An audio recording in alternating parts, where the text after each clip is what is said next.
오늘은 지난 시간에 이어서 부가가치세 과세 대상 연결합니다. 부가세 과세 대상 세 가지 외우셨어요? 세 가지 외우셔야 됩니다.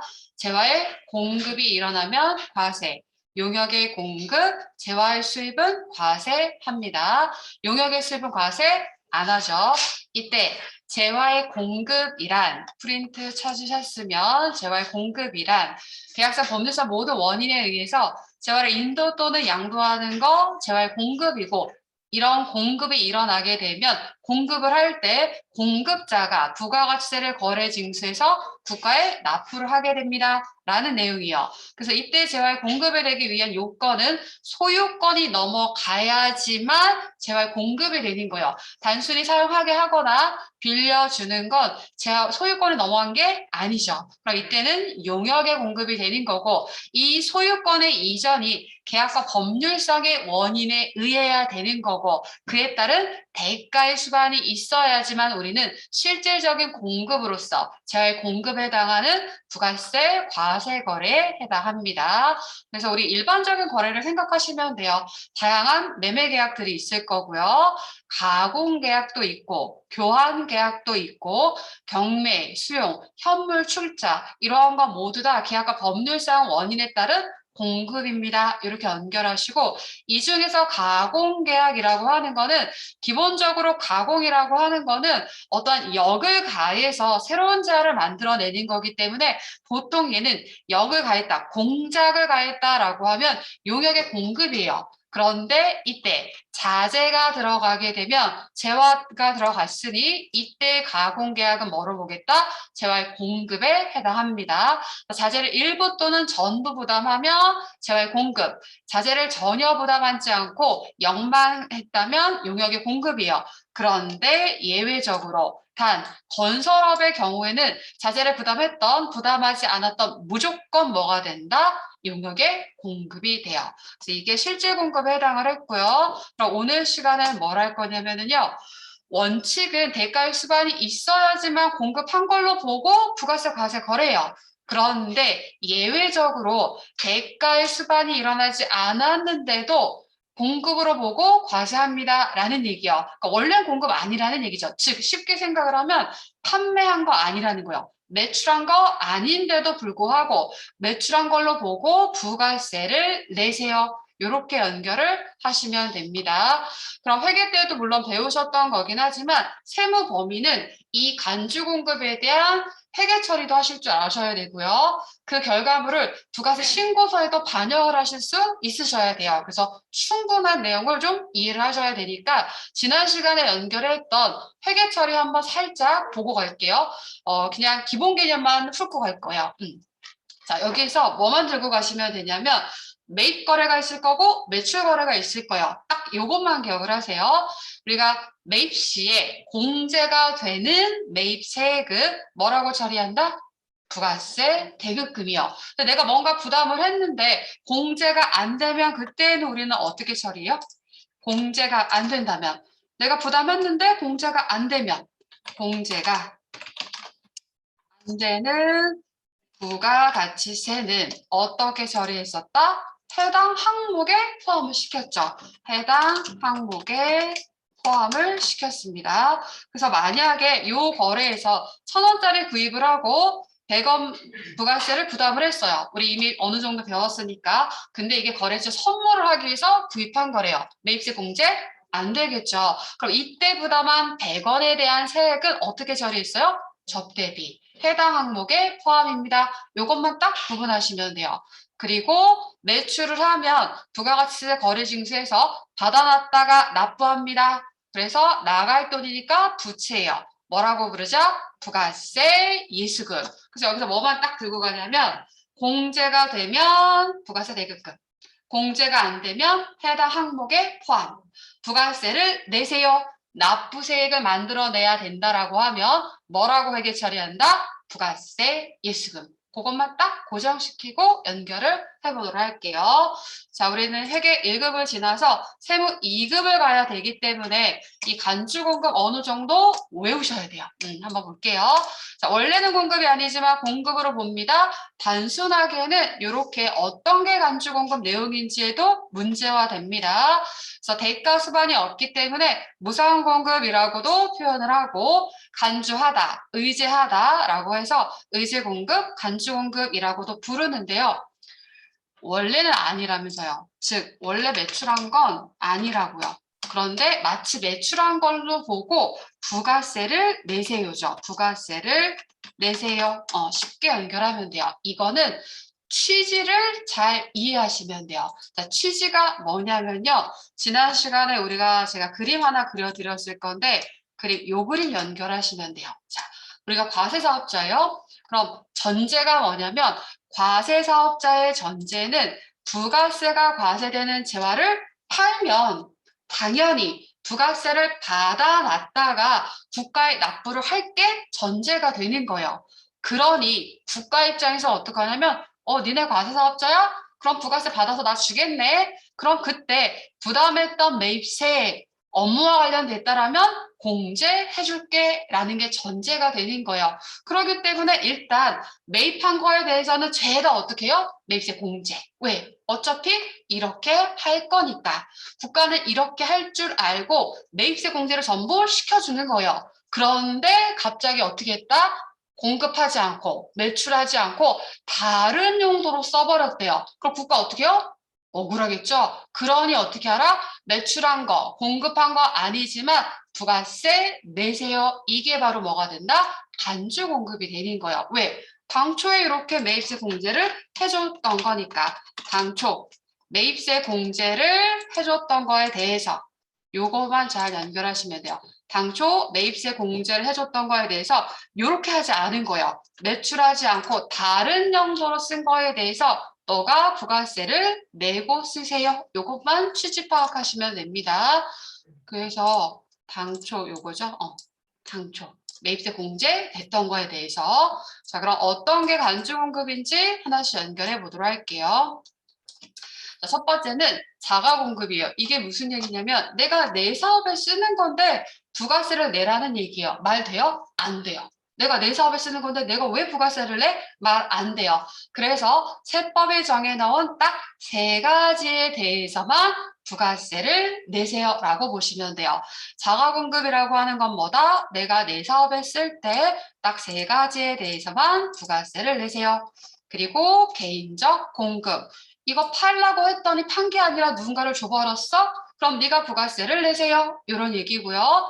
역시 팔라고 했는데 이거를 거래처에 줘버렸어? 사업상 증여내 부가세 너라도 부담하고 쓰세요. 라는 얘기고 폐업시 잔존재화 너네가 사업하겠다고 해서 매입세 공제 다 해줬는데 더 이상 사업을 안 할 거야? 그럼 남아있는 재화에 대해서 누군가 아무도 부가가치세를 부담하지 않고 사용 소비하게 되는 것에 대해서 남아있는 거 네가 부가세 쓰고 써 이런 얘기가 되는 거예요. 그래서 기본적으로 요 네 가지 외우셔야 됩니다. 간주공급에 뭐가 있다? 자가공급, 개인적 공급, 사업상 증여, 폐업시 잔존 제하가 있습니다. 하나씩 보도록 할게요. 내가 내 사업에 쓰는 거 부가세 내래요. 그 첫 번째가 면세 사업의 전용입니다. 면세 사업의 전용. 제가 프린트를 좀 널찍하게 해놓지 않았나요? 오른쪽에 여백이 많죠. 뭔가 그리고 쓸 게 많다라는 얘기예요. 자, 우선 이 면세 사업의 전용이라고 하는 건 과세 사업도 하고 면세 사업도 하는 겸용 사업자들 얘기가 돼요. 내가 과세 사업에 쓰겠다라고 했어요. 그럼 어떻게 돼요? 매입세 공제 다 받았겠죠. 근데 갑자기 딴 마음을 먹어버리는 거야. 면세 사업에 써버립니다. 그럼 국가 어때요? 벙치죠.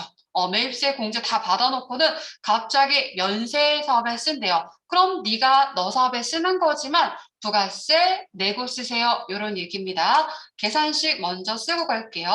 얼마만큼 내고 쓰냐? 과세 표준이요. 그러면 과세 표준은 우선 쓸게요. 얘는 취득 가액에 취득가액의 1 마이너스 감가율 곱하기 경과된 과세 기간 수. 요거 먼저 써보시고.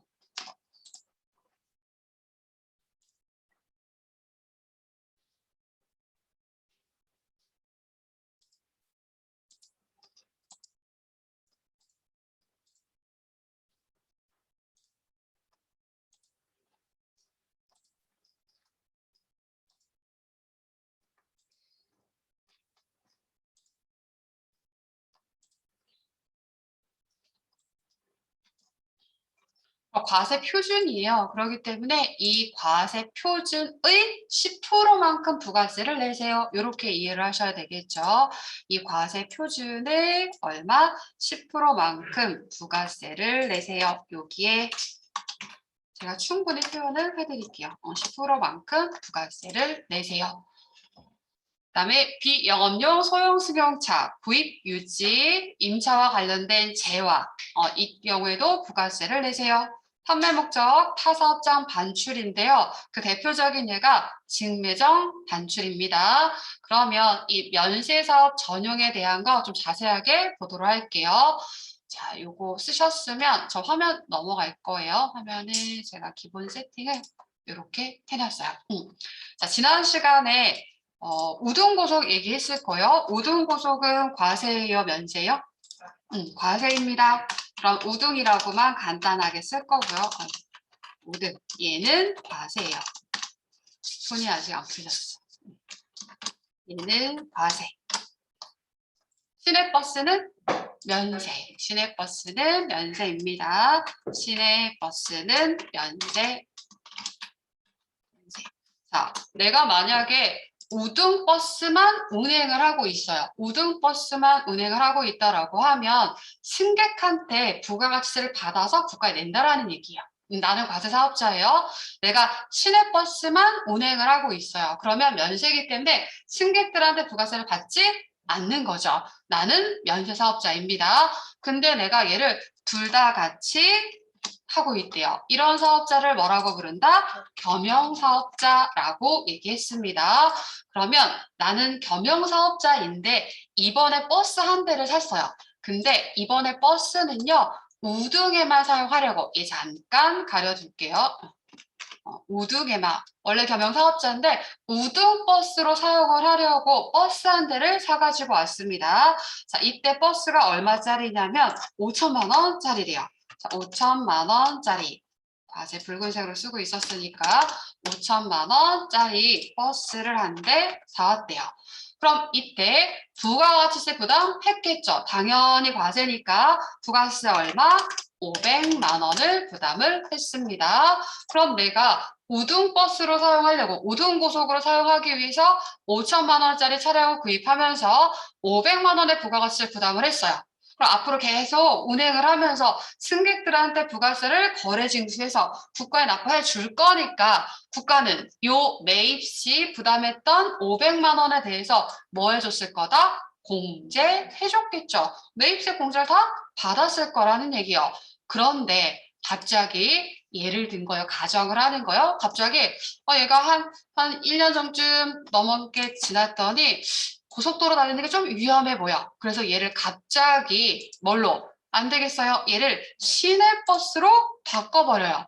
그러면 지금까지 우등으로 잘 사용을 하고 있다가 이제 요 시점부터는 시내버스로 딱 사용을 해요. 그럼 국가 입장에서 어때요?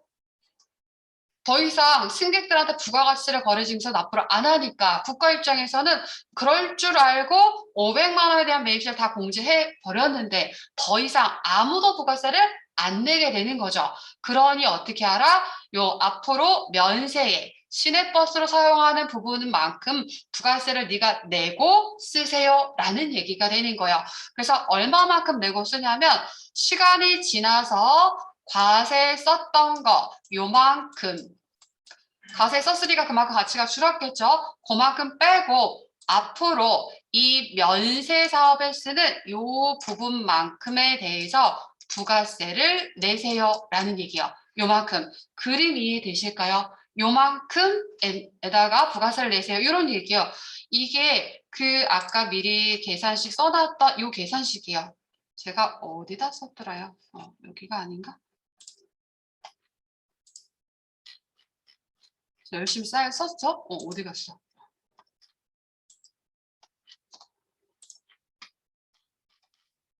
있네요. 제가 여기 요 계산식이요. 그래서 요 계산식을 잘 연결을 해보시면 제가 띄어갈게요.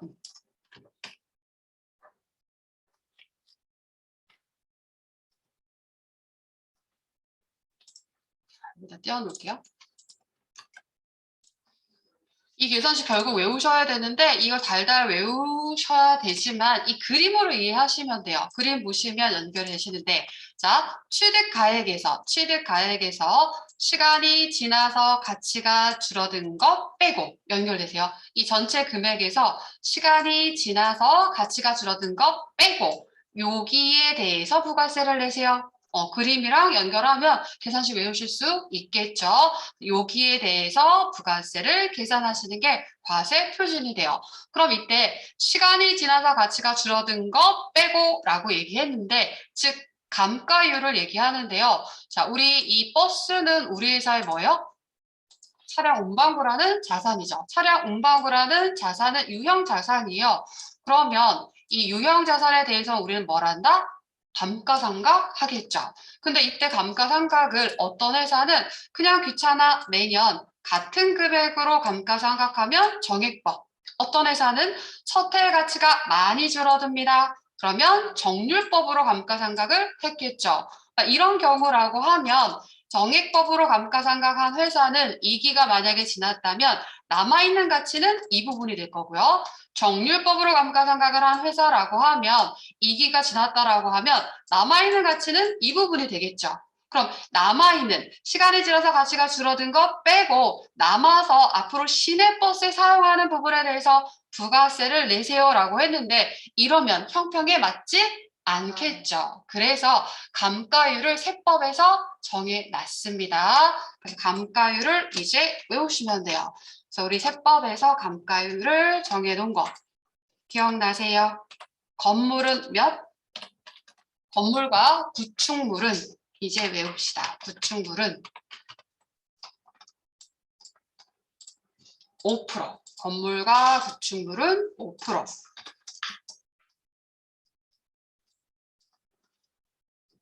건물과 구축물은 5%고요. 그 외에 기타의 자산은 기타는 몇 프로? 25%. 정말 쉬운 문제에서 요 칸에 5%, 몇 프로 요것만도 문제화 됩니다. 그래서 우리는 외웁시다. 세법에서 정해놓은 거예요.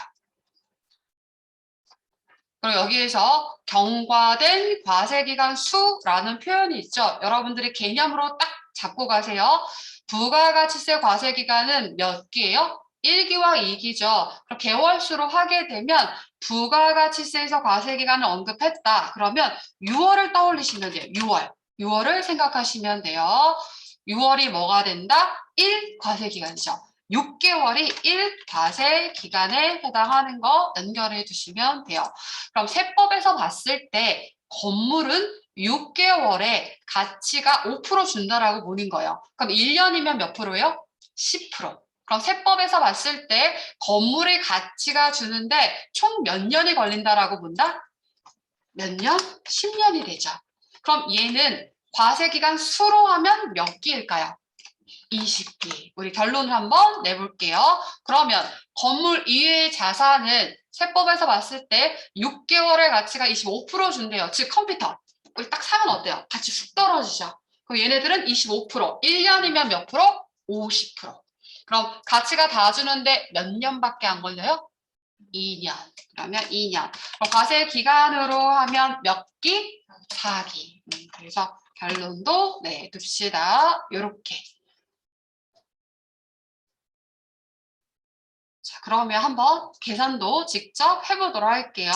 자, 만약에 이 버스를 2020년도 7월 1일 날 구입한 거라고 가정을 하고요. 시내버스로 휙 돌리는 건 당해년도 10월 달이었다라고 가정을 해보도록 할게요. 제가 여기다 뭐 살짝 날짜로는 이렇게 써놨어요. 얘를 구입한 건 7월 1일이고 면세 쓰기로 한 건 10월 1일입니다. 이렇게 가정하면 과세 표준을 계산을 해볼게요. 자, 그럼 취득가액부터 연결. 취득가액 5천만 원이죠. 5천만 원. 계산기 준비하셨나요? 1 마이너스. 감가율이에요. 차량 운반구니까 건물 외의 자산이니까 몇 프로? 25%. 여기에 경과된 과세 기간 수를 연결하시면 되겠죠.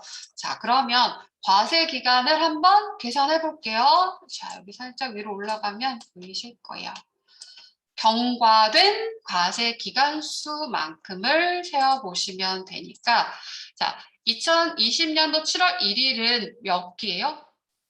2기죠. 너무 굵다. 2기. 어쨌든 이렇게 과세 기간 하나 지나갔고요. 당해년도 10월 1일 날 면세로 전형을 했대요. 그러면 얘는 2기에 해당하는 거니까 아직 경과된 게 아닌 거예요. 아직 경과된 게 아니죠. 경과된 것만 세야 되니까 이게 1기를 지나갔겠죠. 그러면 경과된 과세 기간 수는 몇 기? 2기. 2기 지나간 거예요. 경과된입니다. 경과된. 그래서 여기는 2기에 해당을 해요. 2기. 2기.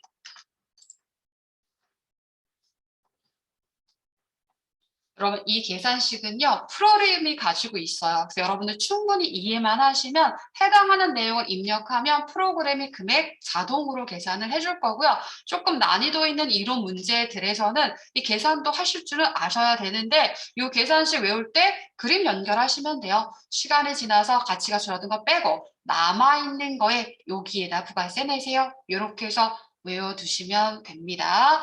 자, 그럼 계산 한번 해볼까요?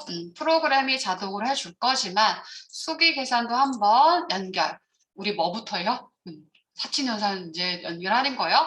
가로원부터 연결해야죠. 그 중에서 누구? 곱하기. 요거 곱하면 얼마? 50%죠. 25% 2 곱해주면 50%입니다. 그럼 1에서 빼래요. 1은 100인 거죠. 1 자기 자신 이렇게 100 하면 50%가 계산되어지는 거죠. 그럼 5천만 원의 50%인 거예요. 그럼 5천만 원의 50%라고 하는 거는 과세 표준이 얼마라는 거? 2,500만 원. 그럼 과세 표준 여기에다 과세하겠습니다가 2,500이니까 부가가치세율 10% 하니까 우리 얼마만큼 부가세를 내라는 거예요? 250만 원. 그래서 여기에 10%만큼. 즉 부가세 얼마? 250만 원 내세요. VAT 이렇게 계산을 해주시면 돼요. 부가세를 내세요. 자, 그럼 분계도 한번 해보도록 할게요. 부가세 내세요 라고 했으니까 회계 처리 어떻게 하면 돼요? 부가세 내세요. 납부세 뭐 생각하시면 된다고 했어요? 부가세 예수금. 그래서 대변에다가 부가세 예수금 만들어주면 돼요. 부가세 예수금 250만 원.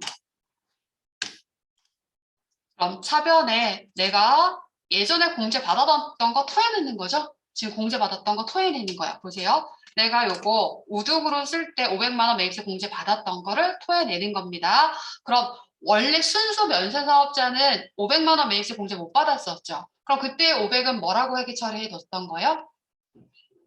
해당 항목에 포함합니다. 아까 연결했죠. 차량 운반구라고 처리해놨겠죠. 내가 부담한 부가가치세인데 공제 못 받는 거 해당 항목으로 처리해뒀습니다. 라고 했으니까. 그럼 지금 토해내는 이 와중에 내가 부담한 부가가치세는 뭐라고 처리하면 된다?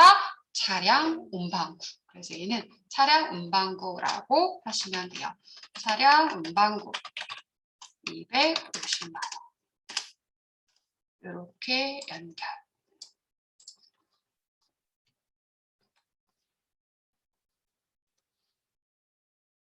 그래서 면세 사업으로 전용하면 그래서 취지 보셨죠? 당초 매입세 공제 다 받았던 건데 갑자기 면세로 전용해버리면 아무도 부가세를 부담하지 않고 사용하는 거에 대해서 네가 너 사업에 쓰는 거 맞아. 그치만 과세형평에 맞춰야 되니까 부가세를 내고 쓰세요. 이렇게 연결을 해보시면 되세요. 자, 이것도 여러분들이 잘 정리하셔야 되니까 이거 하나 보내놓고 할게요.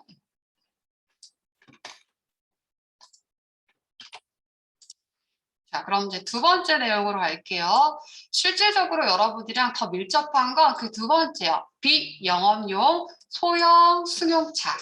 우리 비영업용 소형 승용차 구입하는 거, 유지하는 거, 임차, 빌리는 거와 관련된 내용입니다. 라고 되어 있습니다.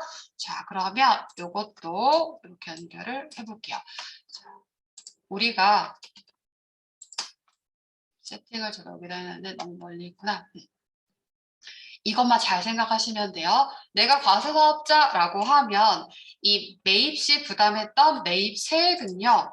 업무와 관련됐다면 업무용이라면 또는 영업용이라고 하면 영업용 또는 업무용이라고 하면 당연히 매입세 공제가 되는 게 원칙이에요. 매입세 공제가 되는 게 원칙입니다.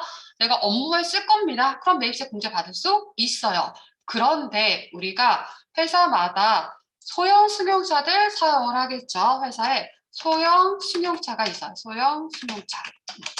그럼 이 소형 승용차를 회사 입장에서 영업에 쓰겠습니다 라고 구입을 해요. 영업용에 쓰겠습니다 라고 구입을 하는데 실질적으로 회사에서 승용차를 구입을 해서 영업용에 쓰는지 안 쓰는지 국가가 다 헤아리기가 쉽지 않겠죠. 회사도 많고 또 회사마다 차량도 굉장히 많이 보유하고 있어요. 그렇기 때문에 회사에서 얘를 구분하기가 세법상 어려워요. 국가에서. 그래서 회사는 영업용으로 구분했지만 국가 입장에서는 무조건 얘를 비영업용으로 볼 거예요. 그래서 비영업용으로 보고 이 소형 승용차 구입한 거, 기름 넣는 거, 빌리는 거와 관련된 모든 매입세액을 공제 안 해줍니다가 전제가 돼요. 매입세액 공제 안 해줍니다. 자, 이거 꼭 연결하셔야 되겠죠? 업무와 관련해서 영업과 관련해서 구입한 매입세 공제되는 게 맞지만 차량과 관련해서 특히 소형 승용차와 관련해서는 회사에서는 회계적으로 업무에 쓰겠습니다 라고 하지만 세법에서 이걸 다 구분하기가 쉽지 않기 때문에 모조리 다 비영업용으로 보고 매입세 공제를 안 해줄 겁니다 라는 얘기가 전제가 돼요. 그래서 이 소형 승용차의 범위는요, 요거 써두세요. 자, 제가 어저께 카톡으로 자료를 하나 더 보내드리면서 제가 써놨죠. 고가의 물품을 구입하면 뭐가 과세된다? 개별 소비세. 그래서 이때 개별 소비세 과세 대상인 앞으로 개라고만 쓸게요. 개별 소비세 과세 대상 8인승 이하의 차량 개별 소비세 과세 대상 8인승 이하의 차량은 회사에서 영업용으로 구입해도 세법에서는 매입세 공제 안 해줍니다가 되겠죠. 그래서 우리 문제에서 비영업용입니다. 또는 개별 소비세 과세 대상입니다. 이렇게 표현을 해주고 있기 때문에 여러분들이 이 표현도 익히고 계셔야 되세요. 그런데 아무리 봐도요. 저건 회사에서 영업에 쓸 것만 같은 애들이 있어요. 그런 애들이 누구예요? 제가 몇 번 그렸죠. 모닝이 같은 애들. 얘네들은 뭐요? 웬만하면 영업에 쓸 것만 같은 애들이라고요. 그래서 걔네들이 지금 누구다? 1000cc 이하의 경차를 얘기하는 거죠. 단 1000cc 이하.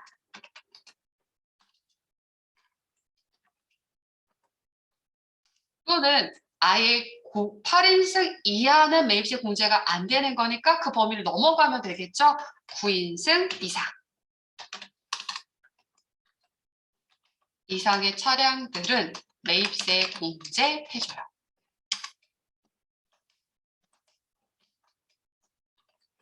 매입세 공제됩니다. 그래서 이륜 같은 경우에는 125cc, 우리 오토바이 있죠? 이 오토바이도 굉장히 배기량 큰 거 있어요. 걔네들은 매입세 공제 안 되고 125cc, 되게 조그만 오토바이래요. 그래서 이륜인 경우에 125cc, 뭐 이것도 그냥 뭐 참고. 이륜인 경우 이라고 얘기하죠. 이류는 125cc. 그래서 우리가 뭐 BMW를 샀다, 벤츠를 샀다, 아반떼를 샀다가 중요한 게 아니죠. 얘네들 전부 다 뭐요? 개별 소비세 과세 대상인 8인승 이하의 차량들이에요. 그럼 얘네들 매입세 공제 안 됩니다. 근데 회사에서는 어떻게 해요? 보통의 제조업인 경우에 우리가 보통 제조업이잖아요. 제조업. 업종은 뭐 다양할 수 있습니다. 우리가 제조업이라고 가정을 하면 회사가 이번에 임원에게 제공하기 위해서 지금 임원이 영업에 사용하기 위해서 차량을 구입했습니다 라고 해요. 그럼 이때 임원에게 제공하기 위해서 차량을 구입하면서 부담한 매입세액은 어떻게 된다? 공제 안 되는 거예요. 그래서 그 차량 운행하면서 기름 넣는 거, 주유비, 매입세 공제 안 되게 됩니다. 그래서 업무에 쓸 거면 우리가 뭐 회사 설립하고 초반에 규모가 좀 작기 시작하면 뭐 많이 구입해요? 뭐 모니 같은 애들 있죠? 또는 뭐 여러분 아세요? 다마스? 그런 거. 아예 이런 승합차 같은 것들은 전부 매입세 공제를 받을 수 있습니다. 자, 이게 원칙이 돼버린 거예요. 원래는 영업용으로 쓰면 매입세 공제가 되지만 소형 승용차와 관련해서는 모조리 다 비영업용으로 보고 매입세 공제를 안 해줍니다가 원칙이 돼버렸어요. 자, 그런데 제조업이 아니라 어떤 업종에 대해서는 명백하게 영업용인 애들이 있어요. 명백하게 영업용. 누가 있냐면요. 우리 운수용으로 쓰는 운수업. 택시회사 소형 수용차 사와야 되죠. 렌트카 회사 소형 수용차 사가지고 와야 되죠. 그럼 얘네들은 명백하게 영업용이에요. 그럼 그 소형 수용차 구입했을 때 매입세 공제 당연히 받을 수 있습니다가 되는 거고요. 또는 판매용.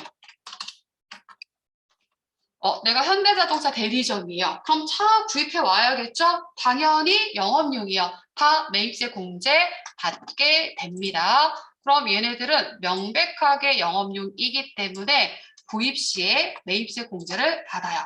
매입세 공제 당연히 받게 되는 거예요.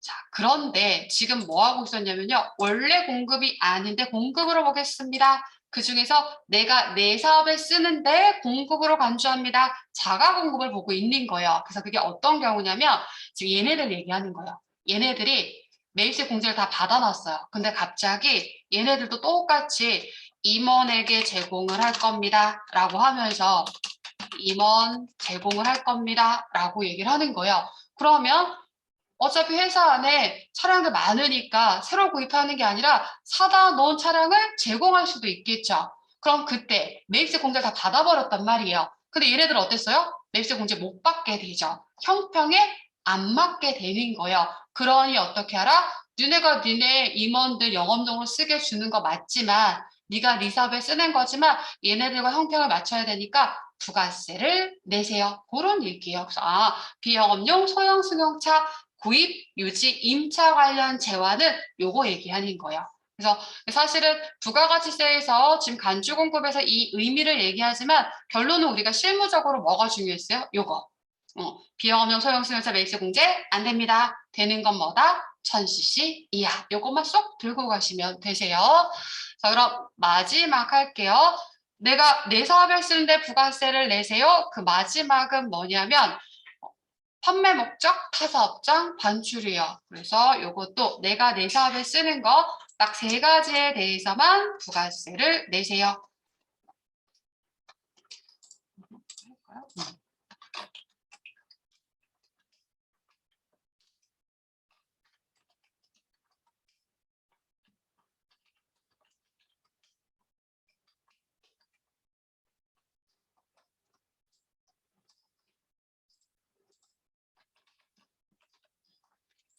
이렇게 정도만 연결을 하고 판매 목적, 타사업장, 반출을 연결을 해보도록 할게요.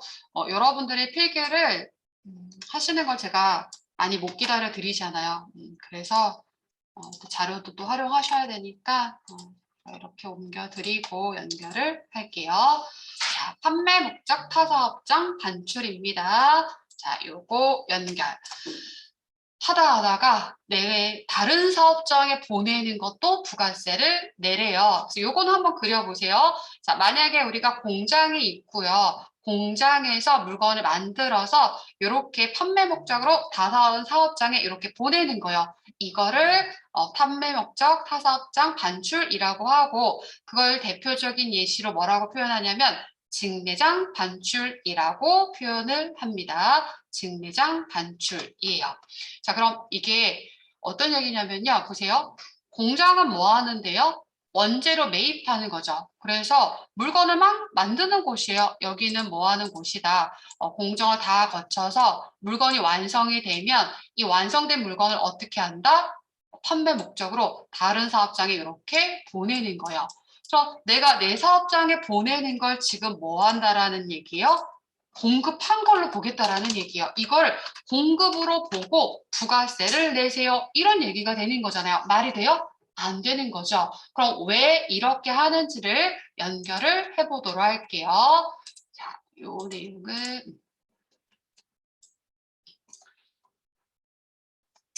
공장도 사업장이고요.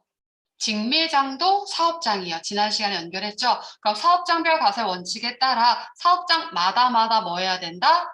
부가가치세, 과세표준 계산도 하고 신고 납부해야 됩니다. 그래서 제가 요 기본 세팅을 해놨는데 자, 계산식 외우셔야 되니까 이렇게 한번 써보고 자, 그럼 공장도 계산해야 돼요. 그다음에 직매장도 각자 계산을 해야 돼요. 그러면 공장은 원재료 매입하기 때문에 매출은 없겠죠. 그래서 매출세액은 0이라고 하고요. 매출세액은 0. 원재료를 매입합니다. 원재료 매입세액이 만약에 10만 원이라고 가정을 할게요. 매입세액이 10만 원. 그럼 여기에는 매출이 없고 매입세액만 있으니까 뭐만 나온다? 환급세액이 나오겠죠. 그래서 환급세액 얼마? 10만 원이 나옵니다. 환급세액 10만 원. 자, 반면에 직매장은 어때요? 매입이 상대적으로 작겠죠. 그리고 다 매출이 일어나요. 그렇기 때문에 매출세액이 만약에 20만 원이라고 가정을 하고요. 상대적으로 매입세액은 낮을 거예요. 근데 그냥 편의상 없었다라고 해볼게요. 0이었습니다. 매입세액. 자, 그러면 얘네들은 매출세액이 컸으니까 납부세액이 나옵니다. 납부세액이 20만 원 나오겠죠. 이렇게 될 거예요. 각각 사업장별 과세 원칙에 따라서 이렇게 부가가치세 계산을 하셔야 돼요. 만약에 지금이 1기 예정기간이라고 가정을 해볼게요. 자, 지난 시간 복습 잘 하셨나요? 1기 예정은 언제부터 언제예요? 1월 1일부터 3월 31일이죠. 그럼 요 과세 기간에 해당하는 거 언제까지 신고 납부한다? 4월 25일까지 신고 납부하게 됩니다. 자, 그럼 직매장을 봤더니 납부세액이 나와요. 그러면 20만 원에 대해서 4월 25일에 신고 납부해야 되겠죠. 반면에 이 공장에는 지금 환급세액이 나왔는데요. 환급세액은 예정 때 환급해주나요? 안 하죠. 진짜가 끝나야지 확정 때. 그럼 진짜가 끝나는 확정 때면 확정은 언제예요? 그쵸. 6월 31일에 끝나서 언제까지 신고 납부? 7월 25일까지 신고 납부하면 이때 환급은 안 돼요. 이 신고 납부하게 되면 이때로부터 얼마 이내에 환급을 해준다? 30일 이내에 환급을 해주는 거죠. 확정 신고한 때로부터 확정 신고 후 얼마 이내에 30일 이내에 환급이 일어나게 되는 거예요. 자, 그럼 보세요. 여기 내가 사업주가 있어요. 한쪽 사업장에서는 부가가치세를 빠르게 납부를 해야 되고 다른 한쪽 사업장에서는 환급을 오랫동안 기다려야 돼요. 그러다 보면 일시적으로 자금 압박이 올 수가 있다라는 얘기예요. 그래서 인위적으로 이렇게 해버리는 거예요. 인위적으로 원래 이렇게 보는 거 당연히 공급 아니지만 공급으로 보는 거예요. 즉 뭘로 봐주겠다? 매출로 봐주는 거예요. 얘를 매출로 봐주게 되면은 이렇게 보내면 매출세액이 커지겠죠. 그러면 환급세액은 좀 줄어들 거고요. 그럼 직매장 입장에서 어떻게 돼요? 받았다, 매입이 되는 거죠. 그럼 매입세액이 또 커지면 납부세액은 어떻게 될 거다? 좀 줄어들겠죠. 그럼으로써 자금 압박을 완화해준다라는 얘기예요. 그러니까 원래는 아닌데 이러한 경우라면 이렇게 해주겠습니다. 이렇게 이해하시면 돼요. 그래서 이렇게 직매장 보내는 거 취지는 일시적인 자금 압박의 표현이 그래요. 완화를 위해서 이렇게 해줍니다라고 보시면 돼요.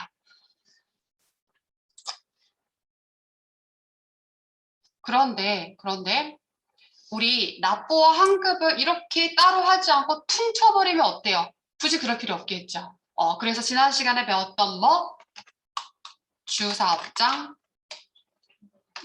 총괄, 납부, 제도를 했다라고 하면 그때에는 공급으로 보지 않습니다. 이런 얘기요. 또는 사업자, 당연한 거죠. 한 단위로 묶은 거. 사업자, 단위, 과세, 제도라면 그때에도 공급을 보지 않습니다. 이런 얘기.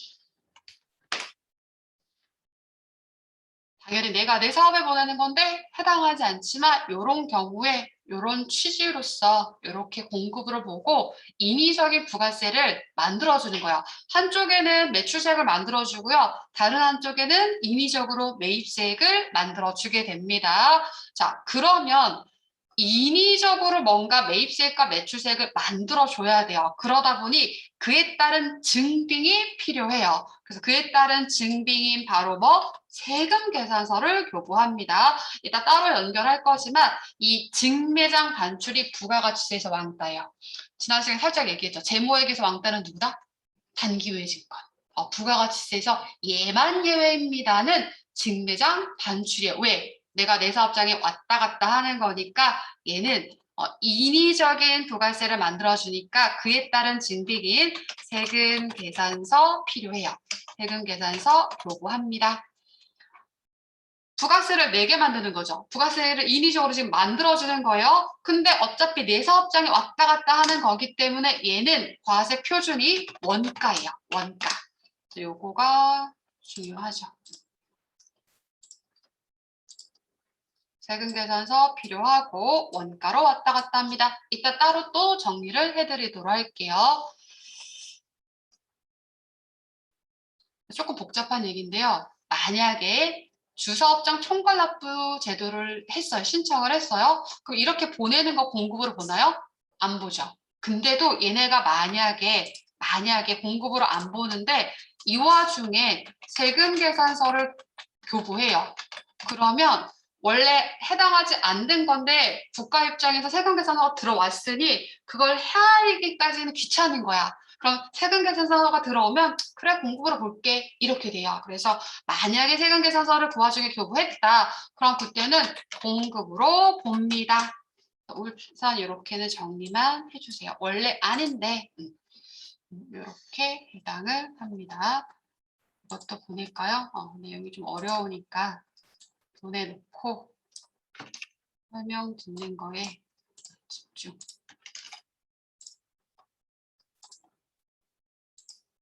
그래서 이게 내가 내 사업에 쓰는 거 자가공급에 대한 내용이었습니다. 자가공급.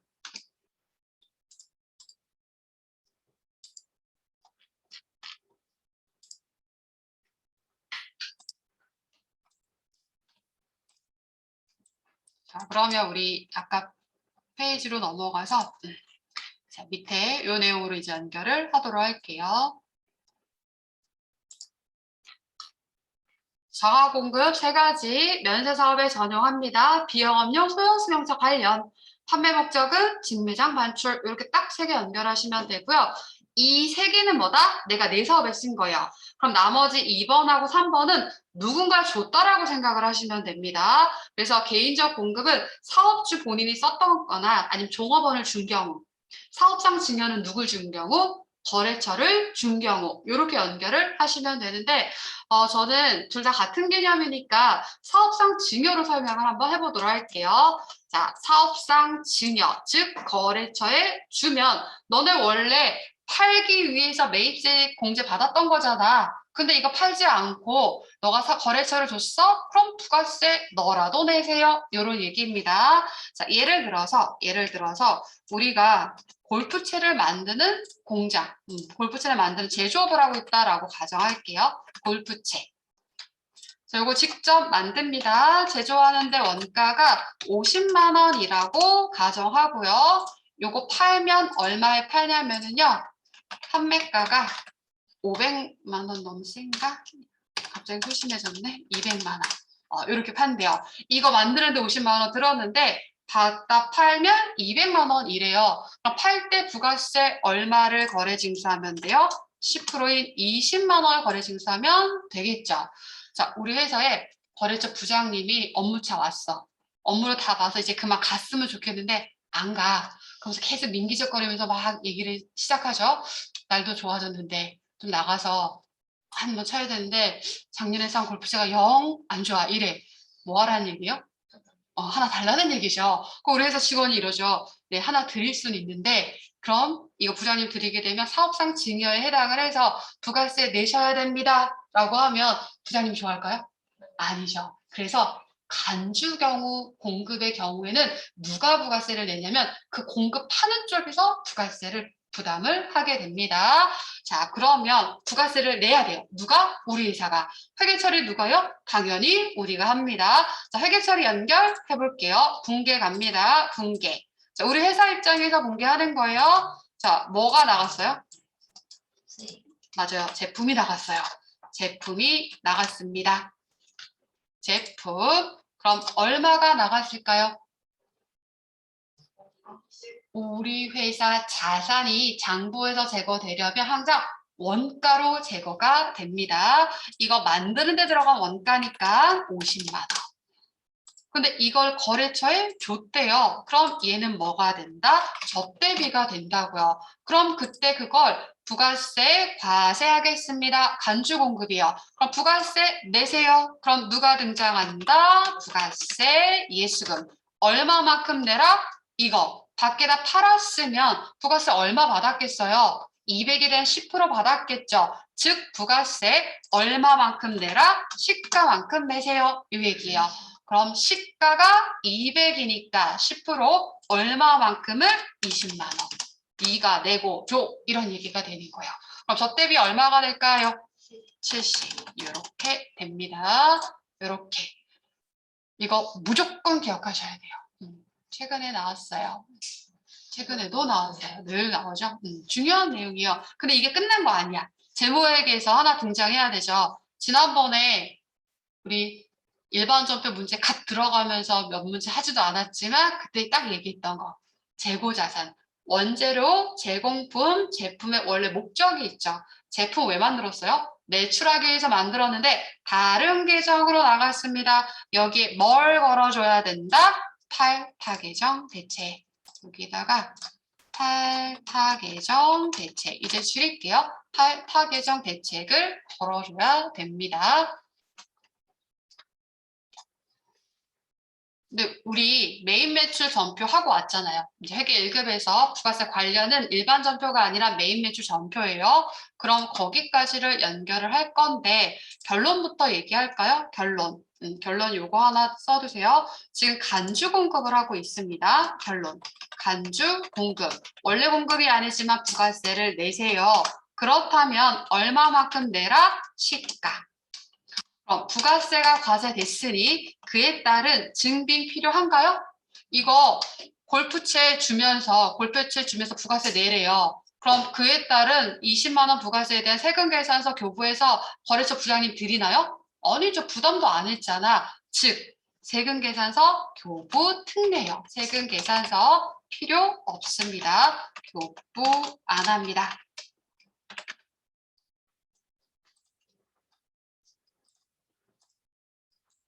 꼭 기억하세요. 이게 원칙. 그런데 단 예외가 있습니다. 라고 했죠. 예외. 누구요? 직매장 반출은 자기 매장에서 왔다 갔다 하니까 시가로 가는 게 아니라고요. 뭘로 간다? 원가로 이동을 하는 거고요. 이때 인위적인 매출 세액과 인위적인 매입세액을 만들어줘야 되는 거예요. 그러니 세금 계산서가 필요합니다. 세금 계산서가 필요. 이거 딱 기억하세요. 굉장히 자주 나오는 거죠. 회계에서도 세금계산서 있는 거 없는 거 이렇게 해서 그러면 이걸 매입 매출 전표에 반영한다고 하면 우리는 여기에 유형을 선택을 해요. 유형. 세금계산서가 없는 유형은 몇 번을 선택했는지 기억나세요? 보통 매출했는데 세금계산서 있다라고 하면 10일 과세죠. 그런데 증빙이 없는 거래는 몇 번? 14. 건별을 선택을 하시면 돼요. 건별을 선택. 이 정도만 하고 실무에서 연결했었는데요. 이거 그냥 쓰고 갈게요. 부가세 20만 원을 만들어줘야 되기 때문에 상단에는 부가세가 중요한 거예요. 주인공이 20이니까 여기에 가짜 공급가액 200을 만들어주면 돼요. 그리고 여기에 20만 원. 이렇게 해주시면 돼요. 분계는 3 혼합해서 연결을 해주시면 되겠죠. 그래서 우선은 여기까지 10분 쉬었다가 또 연결을 하도록 할게요.